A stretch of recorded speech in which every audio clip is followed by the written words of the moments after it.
1 сәуірде елбасы кітапханасында ашық депутат республикалық конференциясы өтті. Конференцияға қатысушылар 100 нақты қадам бағдарламасын іске асыру қорытындылары бойынша қабылданған заңнамаларды талқылады. Еліміздегі жергілікті өзін-өзі басқару құрылымдары мен басқару амалдарын өзгертетін заңдар пакетін қарастырды.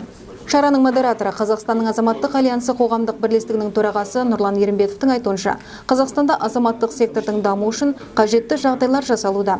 Жиында Қазақстан Республикасы парламенті мәжілісінің 4-ші және 5-ші сайланымындағы депутаты Мұрат Әбенов жергілікті өзін-өзі басқару жүйесін дамыту, қоғамдық өміріндегі мәслихаттардың жаңа рөлі мәселелері туралы айтып берді. Конференция барысында өңірлік депутаттар одағы қоғамдық қорының президенті, Теміртау жастар одағы қоғамдық бірлестігінің төрағасы Шыңғыс Лепсібай менің депутатым жобасын таныстырды. Оның айтуынша бұл қосымша тұрғындар мен депутаттар арасында тікелей байланысты орнатуға, сондай-ақ электронды үкімет тәріздес онлайн режимінде өтініш хабарламаны жіберген тұрғындарға уақытты үнемдеуге, ал депутаттарға көтерілген проблемаларды жедел шешуге мүмкіндік береді. Конференция жұмысында 100 нақты қадам бағдарламасын іске асыруда депутаттық корпустың рөлі туралы қоғамды ақпараттандыру, депутаттық корпустың жағымды имиджін қалыптастыру, белсенді депутаттардың қызметінің нәтижесі туралы қоғамды құлақтандыру, Қазақстанның әртүрлі өңірлеріндегі депутаттардың өзара бірлескен іс-әрекеті мәселелері қарастырылды.